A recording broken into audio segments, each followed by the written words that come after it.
title was Soundscape, the dining experience. Of course, it's a very huge topic. If you consider all sound sources, what you have in certain premise or outside or wherever you are dining, and depending, I don't know if they are all adding up to the eating experience or experiences having lunch with your friends. But basically, if you think of the certain premises, there are two kinds of sounds. There are acoustic sounds, and then there are electroacoustic sounds.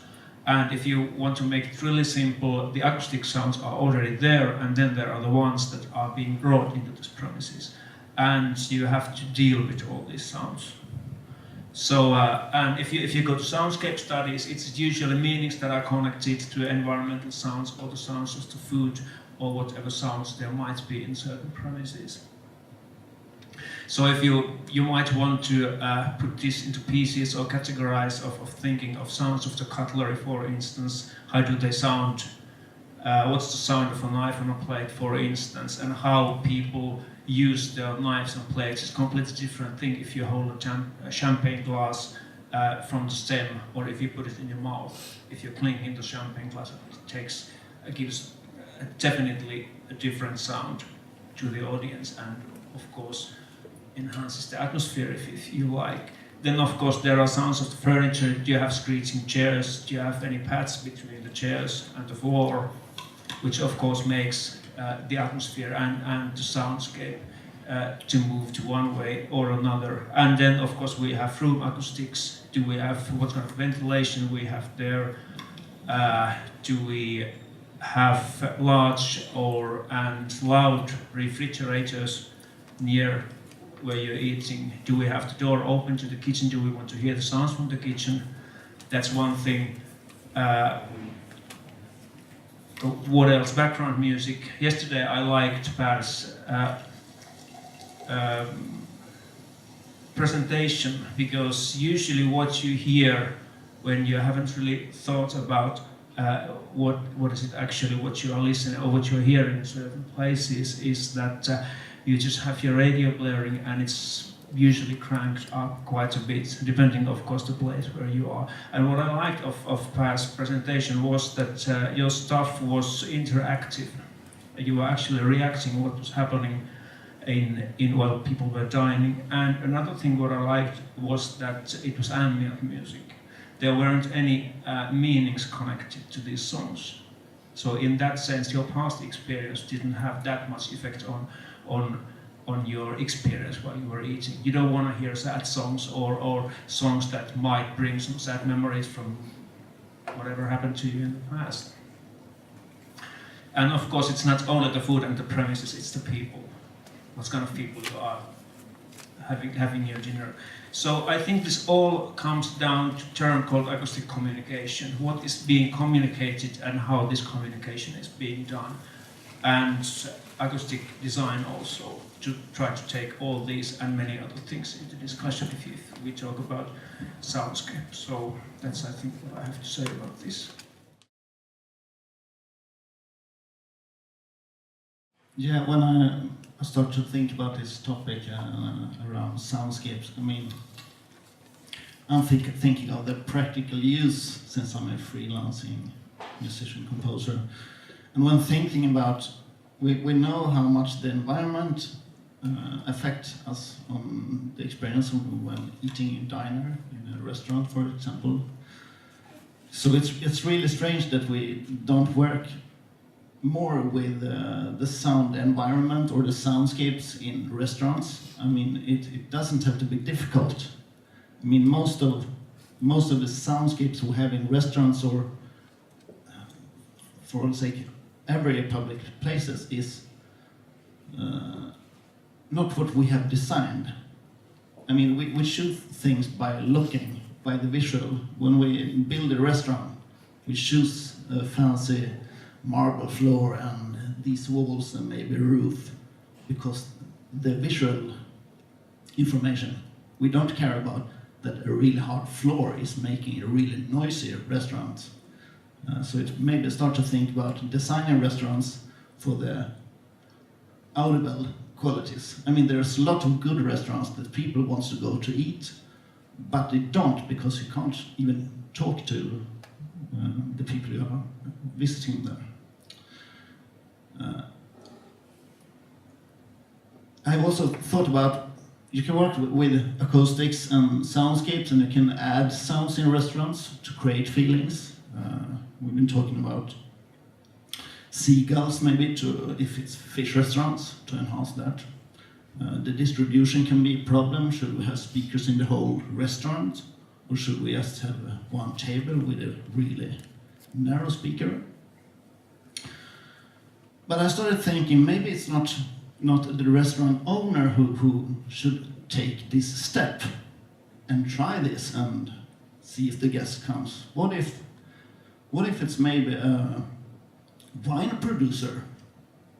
I'm thinking of George Lucas when he was releasing, was it The Return of the Jedi?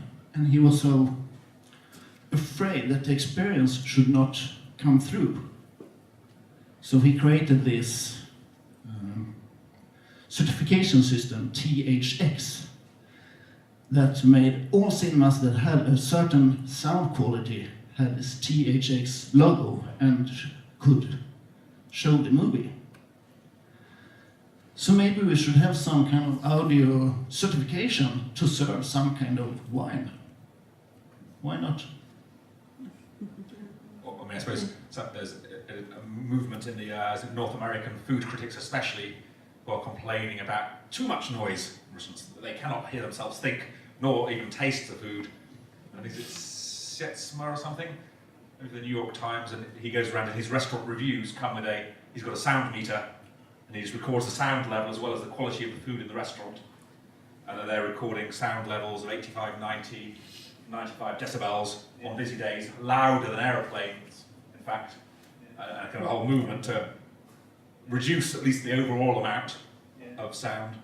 So you could imagine the restaurant with all kind of And that's one way to go.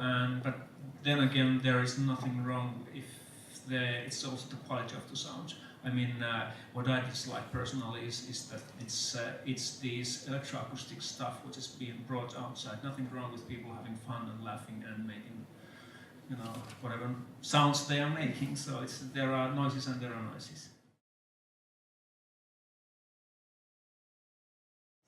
What about then soundscape of the food itself? We heard now there are actually two soundscapes of the food. How do you feel their role? Definitely very important. I just left this out from this because I was thinking that perhaps we might, talk about that. But the funny thing was that there was a sound of somebody biting apple. Was it there? Yeah. And we were hosting a radio show with my colleague on Yle 1, or was it Yle 2? I just can't recall it now anyway, but it's, and it was a show about disliked sounds. And there was crunching an apple was definitely a disliked sound. And I just couldn't figure it out why. How many of the audience consider crunching an apple is a disliked, unpleasant sound? But was it for other people, not for yourself, when you are Not eating for the me, apple? there was somebody who followed in and asked. I mean, is it possible that if I'm listening when you are eating apple and you're crunching, it may be very sad and bad sound for me. Yeah. But when I'm eating the apple, I need to have the correct sound of the apple, because that tells me about the quality of apple for myself. Yeah. What is important for me. Yeah. And that way the sound, you can hear voice and sounds in your head, inside your head when you are eating, and most the food is time to time talking to you. But then that you are listening that what other people are doing. And actually, I was thinking about when I listened to you should we control the discussions in, for example, in public places, that how much people are discussing on the tables, because sometimes it may be also very unpleasant to suddenly notice that I'm following now the discussion what is going on in other table and I'm not able to focus on my food. Yeah, we can ban the mobile phones as well, so it's no problem. Yeah, well, that's a big thing because it's we're talking about premises and we're talking about food and sounds and smells. But then again, it's also how people behave and how they are supposed to act and what kind of sounds they're supposed to make in certain places. When you're sitting at school and in the classroom, or when you go in the gym. And when you're eating in a different kind of restaurants, you're supposed to act in a certain way. Or there are definitely things that you're not supposed to say or act or laugh loud. And that's also part of it. I don't know if you can consider this acoustic design, probably not. That you can, just choose right people to the right restaurant. But then again, you moderate your behavior according to the place. And that includes sounds too. Yes, please. There's going to be there's a certain percentage of people who don't like the fingers on the blackboard. Yeah. That screeching makes. But for others, there is a disorder called eusophonia or something. I don't know what the name. Yeah. People really dislike certain food sounds. So chewing gum, for some very small percentage of people, are reported as cannot stand that particular food eating sound.